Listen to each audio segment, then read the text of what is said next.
itu statistika? Statistika adalah suatu metode ilmiah mengenai cara untuk mengumpulkan, mengelola, menganalisa penyajian data, menginterpretasi, dan mempresentasikan data. Kami analisis merupakan data hasil ujian akhir mata kuliah statistika dari 60 orang mahasiswa. Pada tahapan yang pertama, kita harus menentukan jangkauan atau disebut dengan J. Untuk menentukan jangkauan, kita harus mencari X maksimal atau data tertinggi dan X minimal atau data terendah. Pada tabel di samping dapat kita lihat bahwa X maksimalnya ialah 98 dan X minimalnya ialah 10. Untuk mencari jangkauan, rumusnya ialah J sama dengan X maksimal kurang X minimal. Maka 98 kurang 10 sama dengan 88. Jadi jangkauannya ialah 88. Tahapan yang kedua ialah menentukan banyaknya kelas yang disimbolkan dengan K. Untuk rumusnya, K sama dengan 1 tambah 3,3 kali log N. Apa itu N? N ialah banyaknya kelas. Maka 1 tambah 3,3 kali log 60 sama dengan 1 tambah 3,3 kali 1,778. Dari mana kita memperoleh 1,778? Tentunya dengan alat bantu kalkulator. Maka hasilnya ialah 1 tambah 5,867 sama dengan 6,867. Kita bulatkan menjadi 7. Untuk nilai banyaknya kelas bisa kita bulatkan menjadi 6 atau 7 dengan cara jika dalam penyusunan tabel ada data yang tertinggal atau tersisa. Tahapan yang ketiga ialah menentukan interval disimbolkan dengan I atau panjangnya kelas disimbolkan dengan P.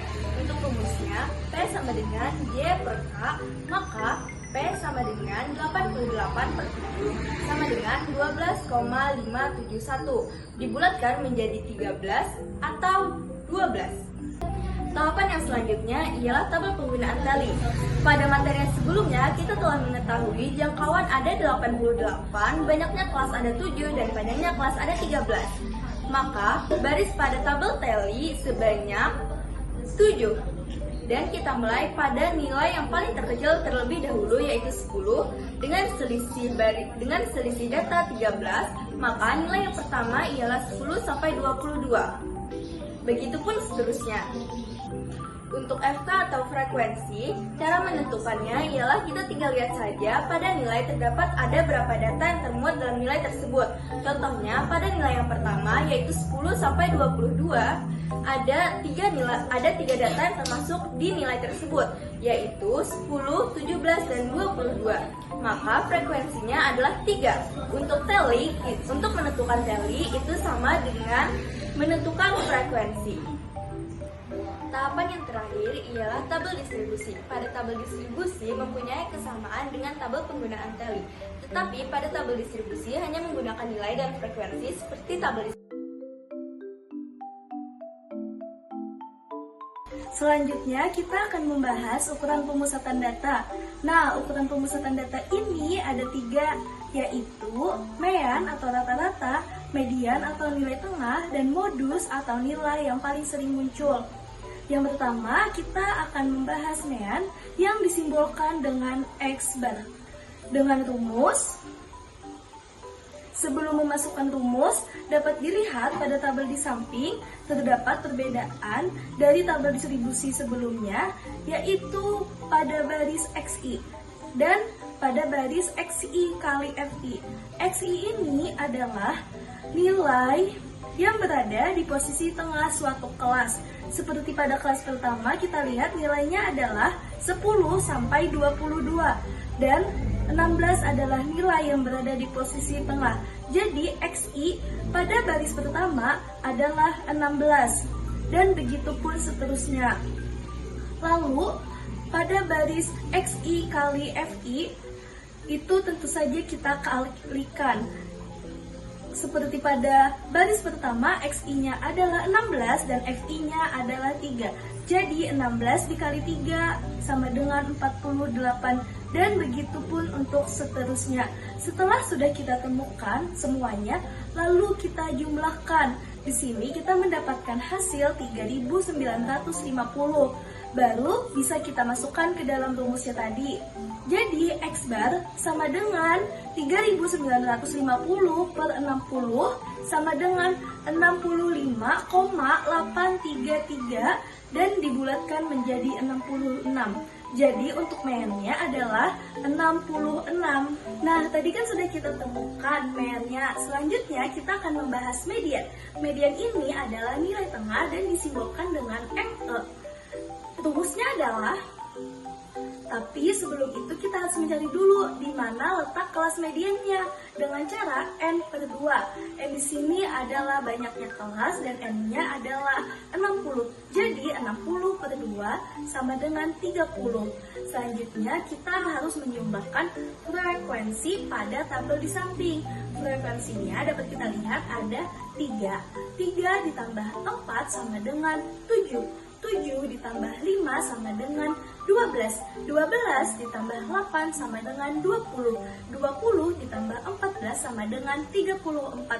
Jadi letak kelas mediannya ada di kelas 5. Selanjutnya kita akan mencari TB kurang 0,5. TB ini apa sih? TB ini adalah tepi bawah. Tepi bawah letak kelas mediannya di sini adalah 62 atau nilai terendahnya. Jadi 62 dikurang 0,5 sama dengan 61,5. Jadi TB sama dengan 61,5. Selanjutnya di sini kita sudah tahu kalau P atau panjang kelasnya adalah 13 dan N per 2 adalah 30. Lalu setelah itu kita akan mencari frekuensi kumulatif. Frekuensi kumulatif adalah frekuensi yang berada sebelum letak kelas mediannya dan itu semua dijumlahkan. Di sini frekuensi yang berada sebelum letak kelas mediannya ada 3, 4, 5, dan 8. Setelah kita jumlahkan kita akan mendapatkan hasil 20. Jadi FK sama dengan 20. Selanjutnya kita harus mencari frekuensi. Nah, frekuensi di sini maksudnya adalah frekuensi di kelas mediannya. Seperti yang kita lihat pada tabel di samping ini, frekuensinya adalah 14. Jadi F sama dengan 14. Setelah itu kita sudah menemukan semuanya kan, lalu akan kita masukkan ke rumusnya tadi. Rumusnya adalah TB tambah P kali N per 2 kurang FK per F. Setelah kita masukkan angkanya akan menjadi 61,5 tambah 13 kali 30 kurang 20 per 14. Kita hitung yang di dalam kurung dulu ya. Jadi 30 kurang 20 per 14 sama dengan 10 per 14 sama dengan 61,5 tambah 13 kali 10 per 14 sama dengan 61,5 tambah 130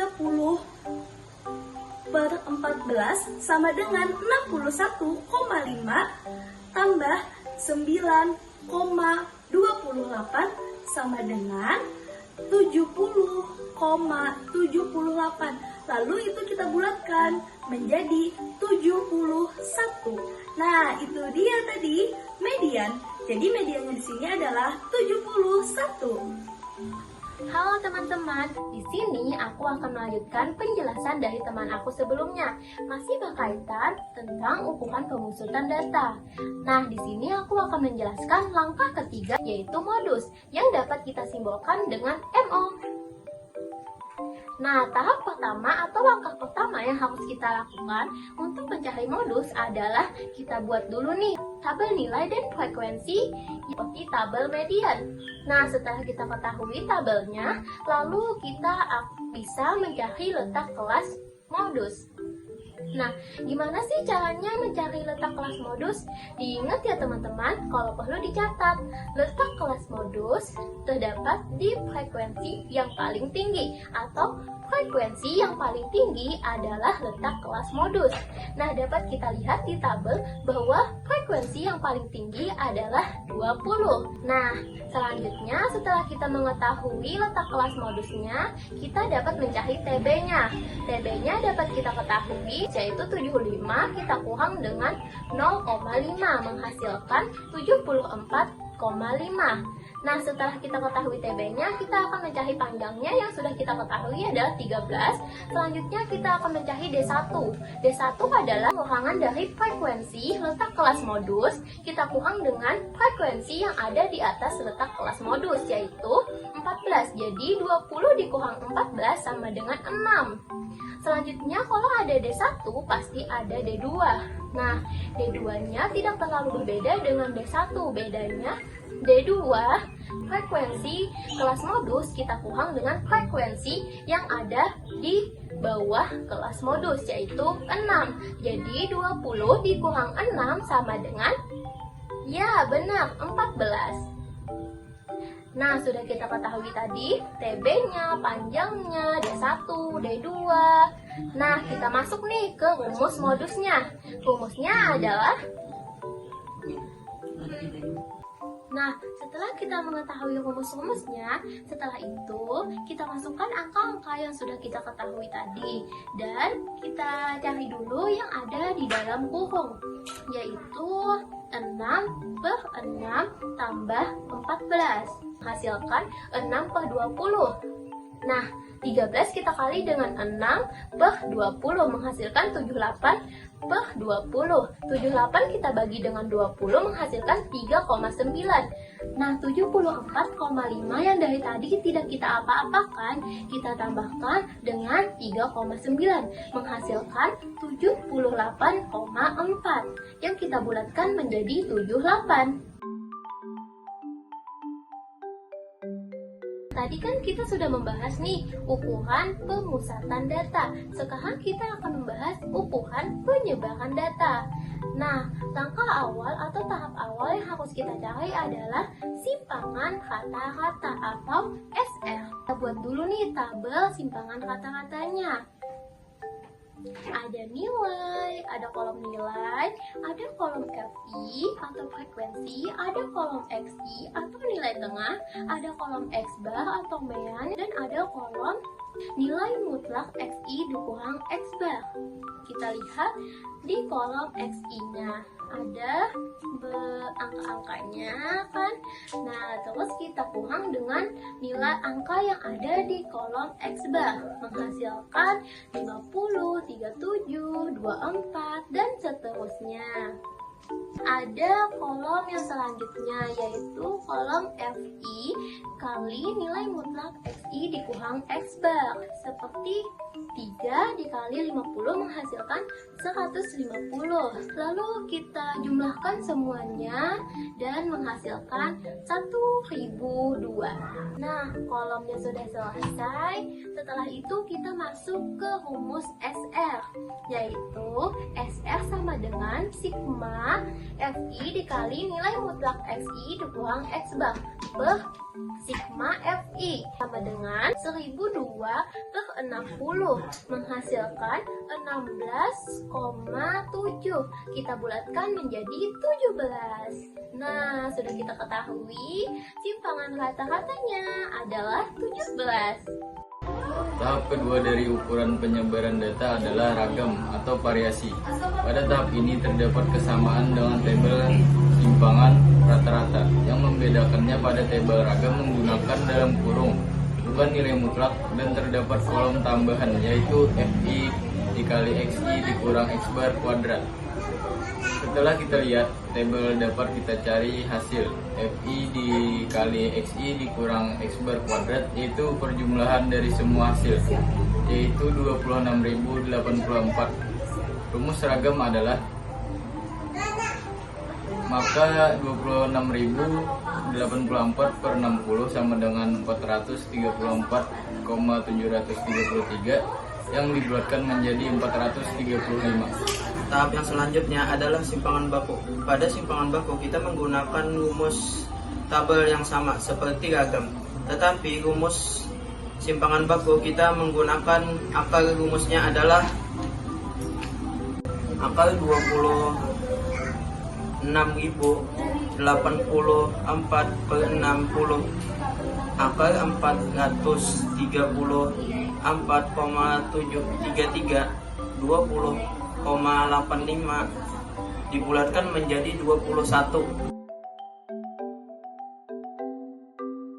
menggunakan frekuensi kumulatif, terlebih dahulu kita harus menentukan nilai ogifnya. Untuk menentukan nilai ogif, kita harus melihat angka yang paling tinggi dari suatu kelas. Seperti di kelas pertama, 22 adalah angka yang paling tinggi. Kemudian, setelah kita mendapatkan nilai yang paling tinggi dari suatu kelas, kita tambahkan dengan 0,5. Seperti 22 ditambah 0,5 hasilnya adalah 22,5. Begitupun cara untuk kelas berikutnya. Karena ogif positif, maka tandanya harus kurang dari sama dengan.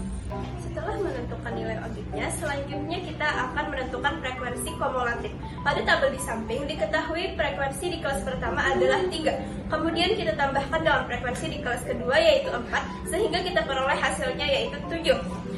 Begitupun seterusnya, selalu kita tambah dengan frekuensi di kelas berikutnya. Untuk membuat grafik ogifnya, kita akan membuat dua sumbu, yaitu sumbu vertikal dan sumbu yang mendatar. Sumbu vertikal menjelaskan frekuensi kumulatif, dan sumbu yang mendatar menjelaskan nilai ogifnya. Pada grafik ini, kami memakai kelipatan 5. Kita ketahui 22,5 frekuensi kumulatifnya adalah 3. Jadi kita hubungkan saja frekuensi kumulatifnya dengan nilai ogifnya. Begitupun seterusnya. Karena ogif positif disimbolkan dengan kurang dari sama dengan, ini berarti bahwa setiap titik pada ogif positif merepresentasikan jumlah data yang berada di bawah nilai tertentu, sehingga grafiknya selalu meningkat.